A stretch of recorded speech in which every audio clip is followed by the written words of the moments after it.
Մի շրջանցիր սա։ Այս աղոթքն այսօր հենց քեզ ու քո ընտանիքի համար է։ Իմ զավակ, թշնամին ուզում է, որ դու սա բաց թողնես, բայց Տերն այսօր ցանկանում է օրհնել քեզ։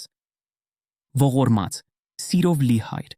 շնորհակալ եմ քեզ կյանքի այս թանկագին պարգևի համար, այն մարդու համար, ով հիմա լսում է այս աղոթքը։ Դու գիտես նրա անհանգստությունները, արցունքները, ցավն ու հույսերը, նույնիսկ այն դժվարությունները, որոնց մասին նա լռում է։ Մաքրիր նրա հոգին, ընդունիր նրա անցյալը, ներկան ու ապագան։ Երիր նրա պաշտպանությունն ու հենարանը,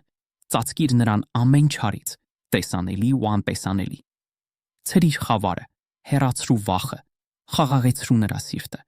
տուր ուժ չտրվել անհանգստությանը։ Թող քո հրեշտակները շրջապատեն նրան, պահպանեն տանը, ճանապարհին, նրա սիրելիների կողքին, որպեսզի ոչ մի ուժ չկարողանա վնաս հասցնել նրան։ Օրհնիր նրա ընտանիքը, երեխաներին, հարազատներին։ Թող խաղաղությունը մտնի նրանց տունը, հիվանդները բժշկվեն, թույլերը զորանան, քո ներկայության լույսը միշտ լուսավորի նրանց կյանքը։